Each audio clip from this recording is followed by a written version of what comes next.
Chers téléspectateurs, nos amis partout où vous êtes dans le monde entier, nos sincères salutations.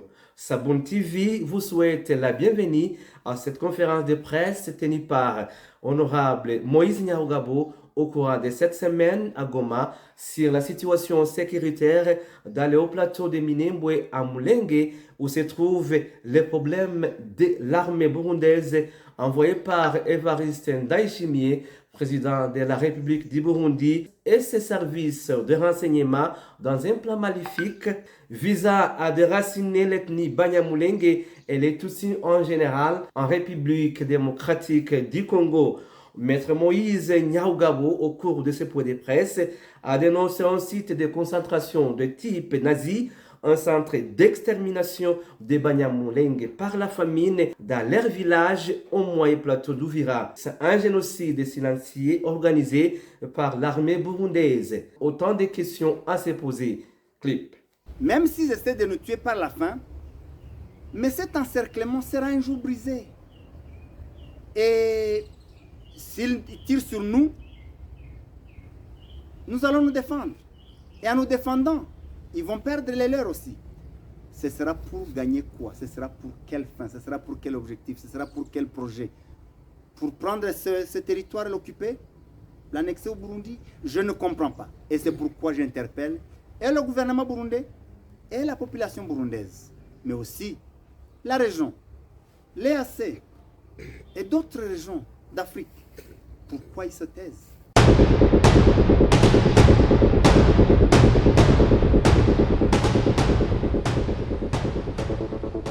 Chers téléspectateurs, vous aviez l'habitude de nous suivre en langue Kinyamulenge, Kinyarwanda. Maintenant et aujourd'hui, nous avons jugé beau la diffusion de cette émission en langue française pour le public et le monde entier qui garde le silence face à ce crime contre l'humanité.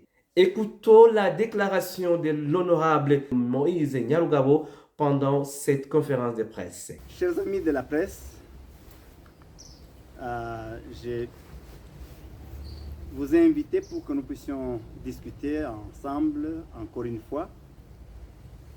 Mais aujourd'hui, je vais vous entretenir sur une question qui est comme un tabou, une question d'une grande importance, mais qui est oubliée, qui n'est pas connue, qui n'est pas discutée.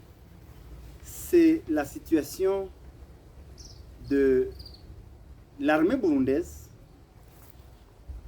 dans la province du Sud Kivu et en particulier dans les hauts plateaux de Fizi, Mwenga et Uvira. J'ai intitulé ma réflexion « Une nouvelle forme de colonisation doublée de crimes contre l'humanité du gouvernement burundais par son armée sur les Banyamulenge, sur leurs terres et dans leur pays ». L'armée burundaise s'est engouffrée dans la crise congolaise, d'abord comme dans le cas de l'EAC. Je ne veux pas m'y attarder. Et plus tard, quand l'EAC a été sommé de partir, l'armée burundaise est restée. Et Gitega a affirmé qu'il avait des accords bilatéraux entre les deux gouvernements. Et que c'est dans ce cadre qu'ils vont continuer à travailler ensemble. Mais de manière particulière dans la province du Sud Kivu et dans le moyen et haut plateau de Mwenga, Fizi et Uvira, l'armée burundaise a commencé par acheter la conscience et manipuler les groupes armés locaux. Les groupes armés Mai Mai, Diwazalendo, Babembe, Yakutumba et autres, Bafulero et Banyindu. Et il leur donnait des armes, y compris des armes lourdes, des munitions, et finançait leurs opérations. Toutes les fois que nous avons interpellé le gouvernement burundais, les autorités burundaises, elles nous avaient toujours rassurées qu'elles n'ont pas de problème avec les Banyamulenge, qu'elles ne vont pas, que ces autorités qui ne vont pas les attaquer, et que donc elles avaient un seul objectif, c'est leur ennemi, les Red Tabara, qu'on n'a jamais identifié dans aucun village Banyamulenge à ce jour. À plusieurs reprises, nous avons demandé au gouvernement burundais de nous citer un seul village où se trouve les Red Tabara, un village Banyamulenge. Aucune réponse ne nous a jamais été donnée, jusqu'aujourd'hui. Et même aujourd'hui, je les mets au défi de nous dire un seul village Banyamulenge qui abrite les Red Tabara. Ça n'existait pas. Mais tout ce qui nous est là, en fait, était pour nous endormir. Pour qu'ils puissent mettre en place leur plan, calmement, tranquillement, en faisant les trois choses que je vais vous citer. La première, ils ont commencé, donc je disais, en donnant des armes aux Maï Maï. Les Maï Maï qui les utilisaient pour tuer les Banyamulenge, pour détruire leur village et pour prendre leur bétail. Quand ils nous disaient qu'ils n'ont rien à voir, ils n'ont pas de problème avec les Banyamulenge, mais ils donnaient des armes aux Maï Maï. Et les Maï Maï utilisaient ces armes. Pendant des années, les Turguanéo et toute la communauté se battaient contre les Maï Maï et les Wazalendo, mais avec les armes et les munitions et les financements des autorités burundaises. Pour cette raison, pour nous, les autorités burundaises et leur armée sont tout autant auteurs de tous les crimes commis par leurs alliés et leurs protégés. La deuxième chose, les militaires burundais ont poursuivi leur mission, cette fois-ci en participant au combat. Toutes les fois qu'on disait qu'on a attaqué tel village, les militaires burundais étaient présents au combat. Et toutes les fois qu'il y avait confrontation entre les Maï Maï ou les Wazalendo et même les FARDC contre Turguanéo, quand on attaquait tel ou tel village, on voyait la présence des militaires burundais.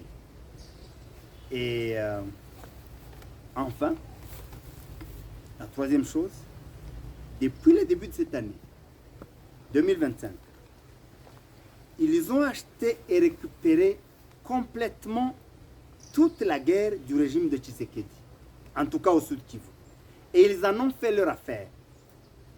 Leur terrain de prédilection, ce sont les hauts plateaux de Fizi, Mwenga, Uvira.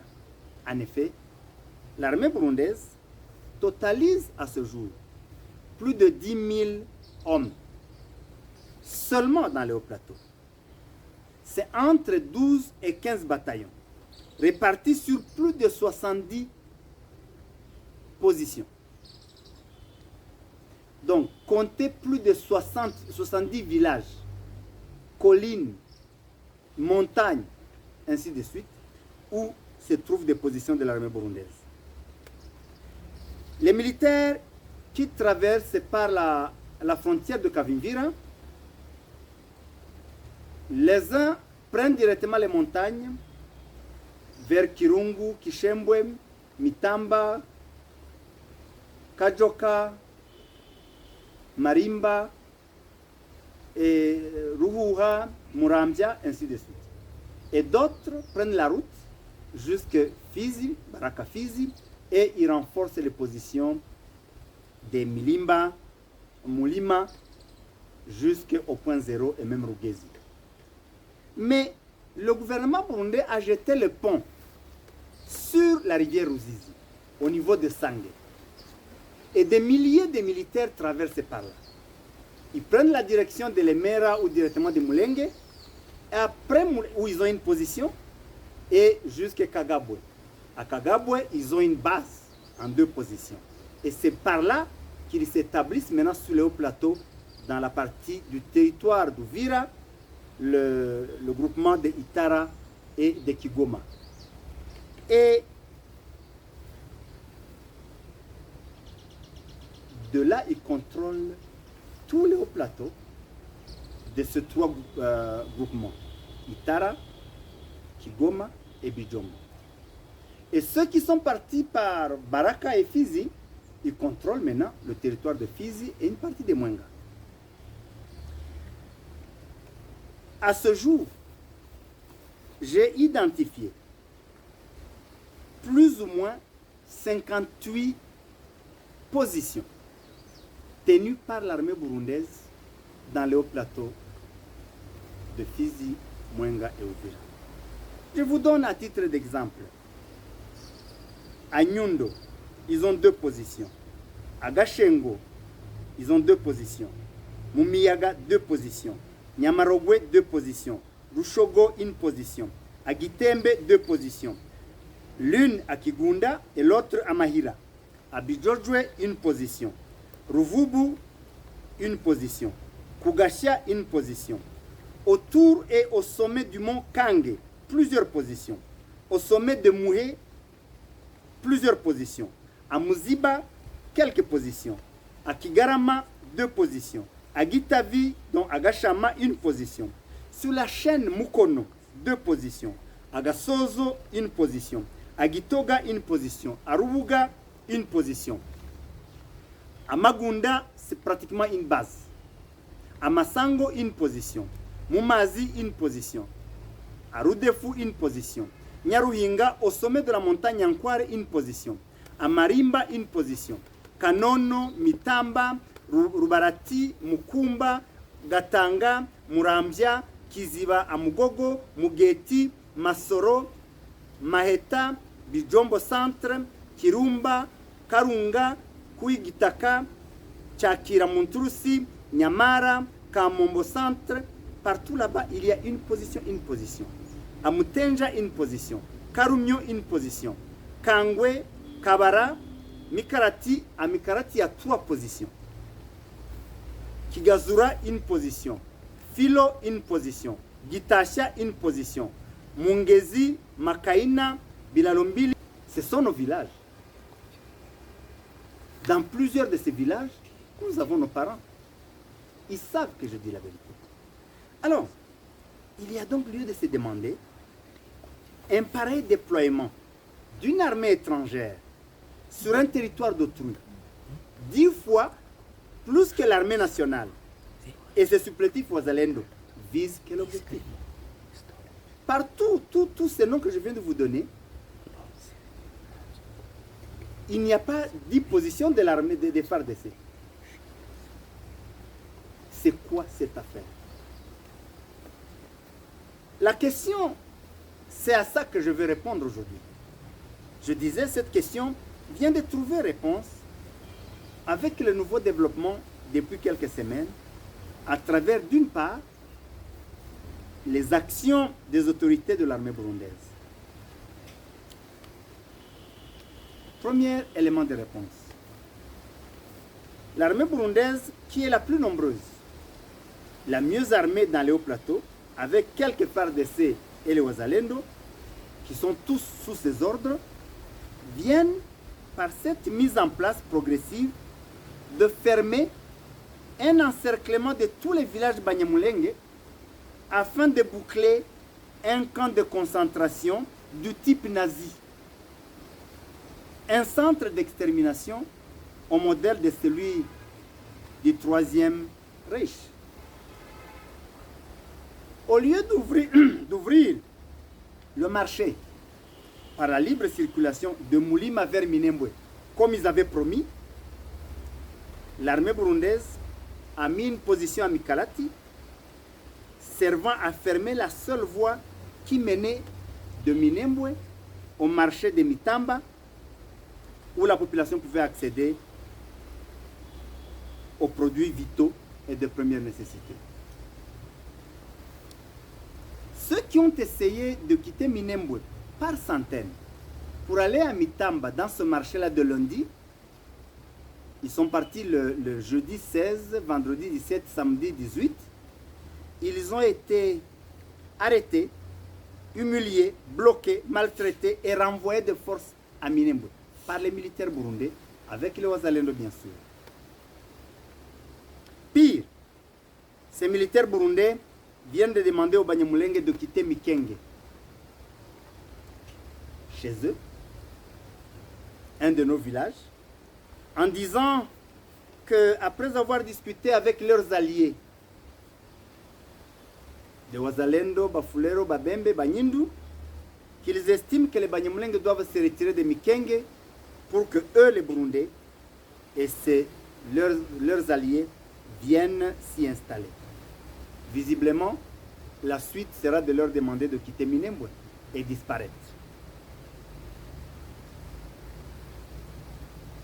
Aux dernières nouvelles et des sources proches de cette coalition armée burundaise FARDC, Wazalendo, FDLR, nous apprenons que toutes leurs positions là, qui encerclent, qui entourent les villages de Minembwe, sont en train d'être renforcées. Mukela, Mukoko, Point Zero, Rugezi, Mikalati, Kigazura, Kipupu, Nyabibuye, Kabanjo et Rugezi. Pour ceux qui connaissent, c'est vraiment l'encerclement. Du nord au sud, de l'est à l'ouest.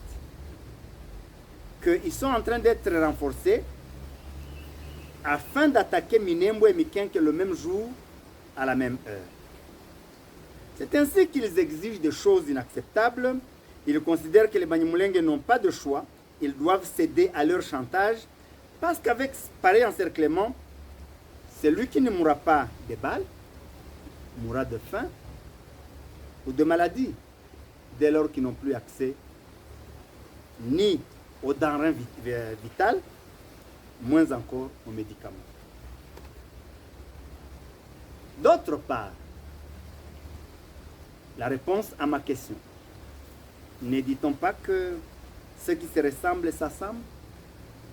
Comme son allié, le président Tshisekedi, Félix, vous le savez, hier, les responsables de l'AFC vous l'ont dit, envoie des avions de chasse Sukhoi et des drones bombarder des localités, des cités, des villages, sans tenir compte des dommages sur la population civile, au sud comme au nord Kivu.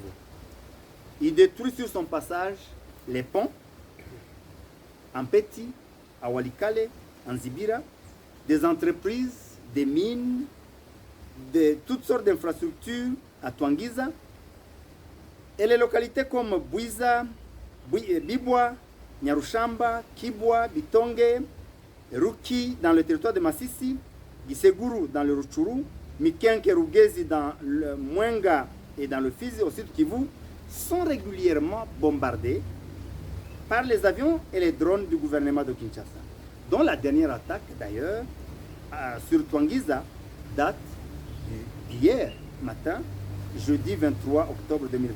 Après cette déclaration sur la situation sécuritaire à Mulenge, Honorable Moïse Nyahugabo a ouvert un débat avec les journalistes. Nous sommes dans une espèce d'apocalypse. 68 positions dans 58 localités. Donc vous semblez nous dire qu'il est difficile qu'ils sortent de là, ou comment vous voyez ce qu'on venait de dire, la lumière qui est en train de poindre vers l'horizon.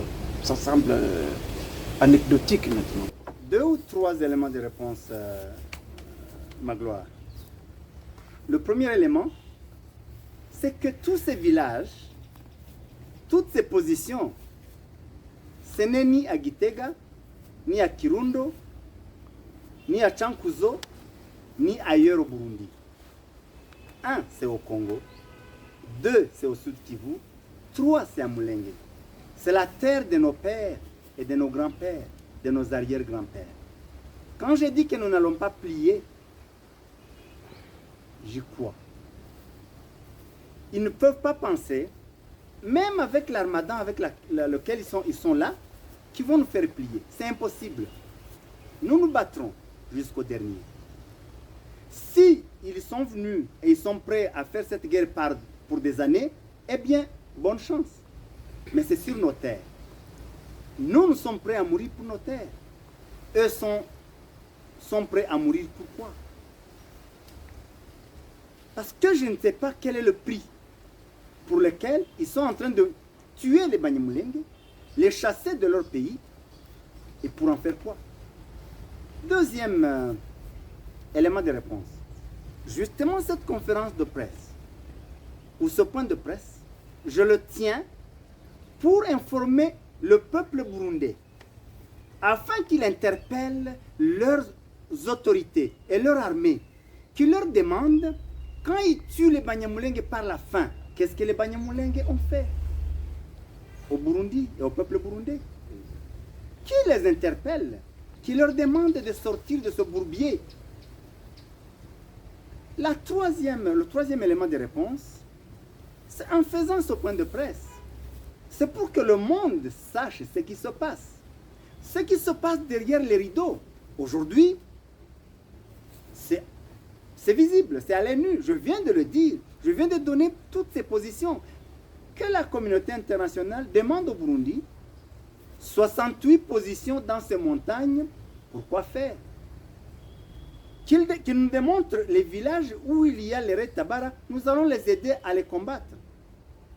Mais si c'est pour nous tuer, nous, alors, je pense qu'il est de la responsabilité aussi de la communauté internationale d'interpeller ce gouvernement et de lui demander d'arrêter. Et donc, pour ces trois raisons, je considère qu'il y a une fin. Cette affaire de l'armée burundaise au Congo et particulièrement dans le sud Kivu était comme un tabou, comme un secret. Mais aujourd'hui, il ne l'est plus. Ceux qui ne vont rien faire, ceux qui ne vont pas faire quelque chose, n'auront pas non plus de leçons à donner plus tard. Mais tout ce que je peux dire, c'est que tous ces villages-là, c'est chez nous. Ce n'est pas au Burundi. Et donc, je considère que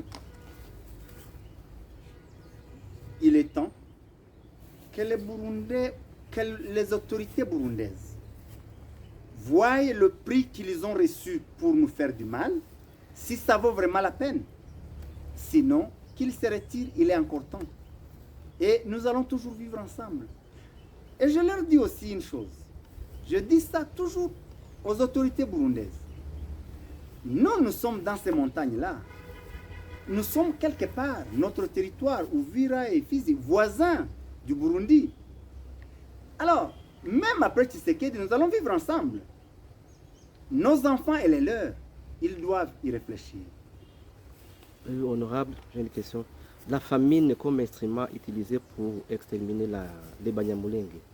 Pourquoi Ndayishimiye ressent-il les besoins de participer avec le gouvernement de Félix Tshisekedi à son plan d'extermination de Tutsis congolais? Qu'est-ce qui se cache derrière ça?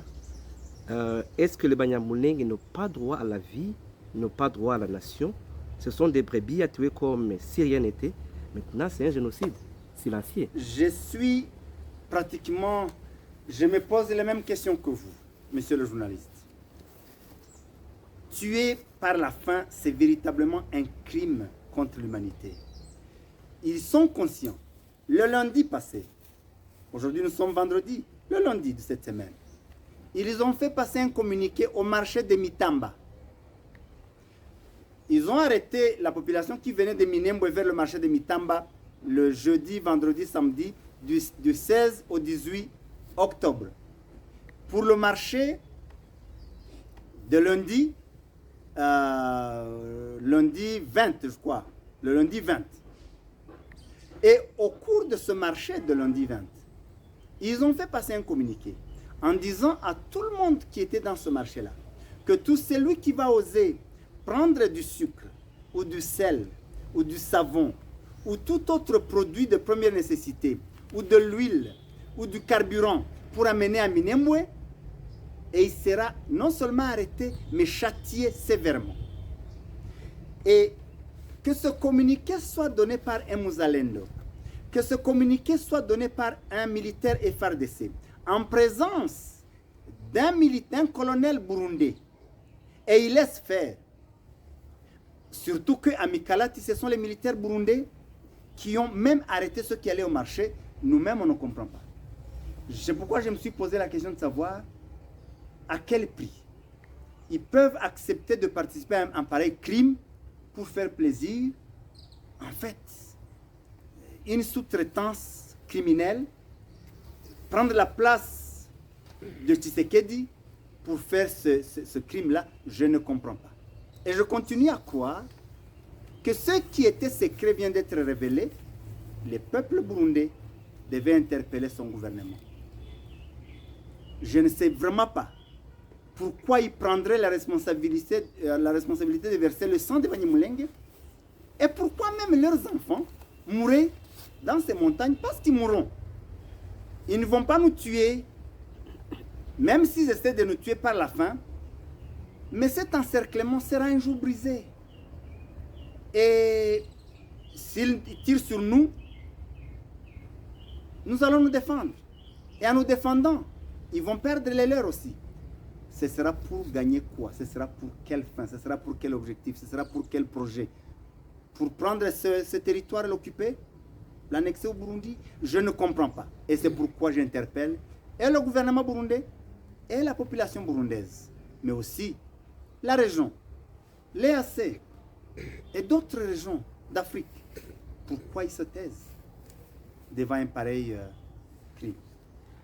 Récemment, au Kenya, vous avez lancé un slogan Sauvons le Congo. Lors d'une réunion qui s'est passée au Kenya, réunie certains opposants politiques au gouvernement de Félix Tshisekedi. Voyez-vous qu'il y a quelque chose qui peut aider immédiatement, comme solution immédiate encore, à protéger cette ethnie Banyamulenge ou Tutsi qui sont en danger d'épuration et de nettoyage ethnique en RDC? Ou proposeriez-vous une autre réponse rapide face à cette situation malheureuse? Aujourd'hui, je me limite à faire ces dénonciations et ces appels. Et je pense, et je crois, que cet appel, cette dénonciation sera entendue, mais cet appel aussi. À Nairobi, il y a eu un conclave à l'issue duquel les participants ont décidé de créer une plateforme qui a été appelée Mouvement Sauvons la République démocratique du Congo. Je préfère qu'on en parle une autre fois. Je me limite aujourd'hui sur la question des hauts plateaux et de l'armée burundaise. Mais je note que le mouvement Sauvons la République démocratique du Congo est né du fait que l'on a constaté un péril en la demeure, non seulement dans les hauts plateaux, mais aussi dans les autres parties de la République. Et donc, si aujourd'hui, nous nous limitons à la question des hauts plateaux, mais il y a d'autres situations dramatiques, parce que le régime en place a échoué de gouverner le pays. Il ne sait plus quoi faire de la République, il ne sait plus quoi faire du Congo, à part le pillage, le détournement et autres. L'administration, la sécurité, la paix, la réconciliation, le dialogue, ils n'ont rien à foutre avec. Mais je pense que cet appel aussi qu'a lancé le conclave de Nairobi, c'est dans le sens de cet état des lieux que je viens de faire, qui s'est limité sur une partie de la République, mais Sauvons la République de notre Congo, c'est sur tout le Congo. Et je pense que justement, ce que je viens de dire ici fait partie de ce constat et de cet état des lieux. Une question. La dernière. Est-ce que vous pensez qu'il y a des exclus dans ces pays? C'est la première question. La deuxième question, c'est cette révélation de Africa Intelligence qui dit qu'il y a des pourparlers entre le 1-23 et le gouvernement du Burundi. Alors que le 1-23 veut aller taire la menace à la source et venir à la rescousse de la population. Est-ce que vous pensez que s'il y aurait un accord entre le 1-23 qui menace de prendre Uvira parce qu'il y a des populations qui sont en train de souffrir, est-ce que cet accord sera salutaire pour les Banyamulenge dans le haut-plateau? À la première question, les exclus, naturellement, il y en a. Les exclus, il y en a. Je peux vous dire que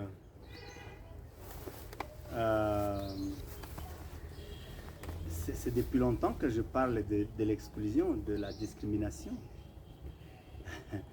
Je vais vous donner un petit exemple. Pendant des années,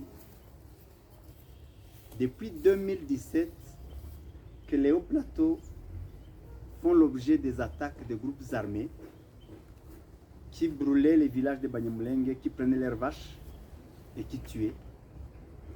Il y a eu quelques milliers de personnes déjà tuées depuis 2017.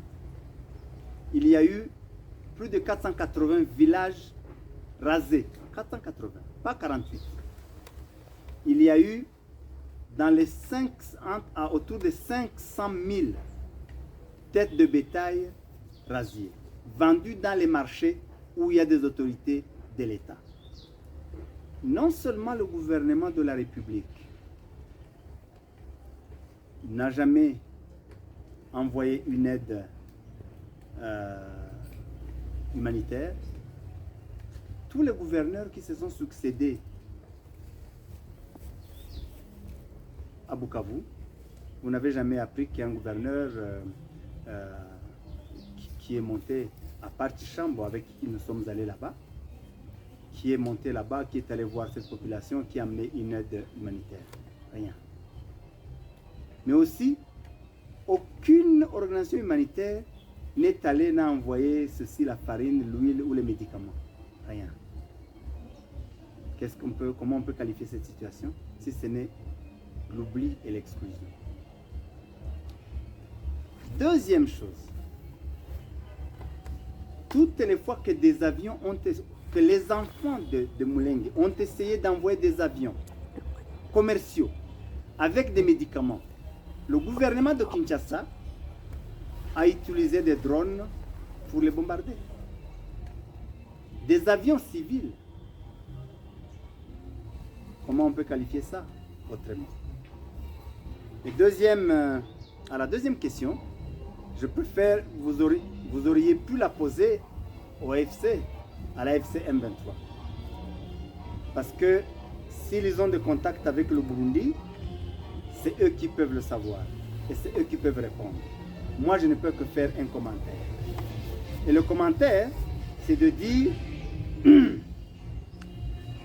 l'AFC M23 MRDP, c'est une organisation qui est ouverte au dialogue. Et donc, s'ils sont en contact avec Tshisekedi, ce n'est pas moins un ennemi. Donc, avoir un contact avec un adversaire ou un ennemi, ce n'est pas du tout un crime. Non. Surtout quand on recherche la paix. Surtout quand on veut sauver la population. Ce serait encore mieux de sauver cette population par le dialogue que par la guerre, que par les armes. En réalité, on recourt aux armes comme moyen ultime lorsque toutes les autres voies ont échoué. C'est le seul commentaire que je peux faire. Mais je ne suis pas au courant de ça. Mais un deuxième commentaire. S'ils ont un contact avec le régime du Burundi, je leur dirais simplement qu'ils risquent de se faire avoir, ils risquent de tomber dans le piège. Tout ce qu'on va leur donner comme promesse, ils ne vont pas le faire. Mais il n'y a pas du mal à essayer. Au moins, on ne va pas se reprocher de n'avoir pas essayé. Parce que le pire dans la vie n'est pas d'avoir échoué, mais de n'avoir pas essayé. Je suis convaincu que sur 10 promesses que ce régime-là va leur donner, peut-être aucune ne sera exécutée. Ils doivent y aller sachant cela. Alors, mais si quelque chose de positif venait d'en sortir, c'est tant mieux. Ça veut dire qu'on peut régler tous ces problèmes sans que les armes ne parlent. Ce sera le bien de tous, de toutes les populations d'Ouvira, de toutes les communautés, au-dessus desquelles il n'y aura pas de coups de balle. Et même dans les montagnes. On sauverait ces Banyamulenge qui auraient accès encore au marché et même aux champs. Ce n'est pas seulement les marchés. Ils n'ont plus accès, même pas à leurs champs. Ils n'ont plus accès à leur pâturage si le pâturage se trouve derrière les lignes de l'armée burundaise, des Wazalendo et des FARDC et des FDLR. Donc, je ne confirme pas qu'il y a un dialogue, mais s'il y en avait, c'est une voie de règlement des conflits, mais Ils devront juste faire attention et se rassurer que ils font attention aux discussions, aux accords et à leur mise en œuvre.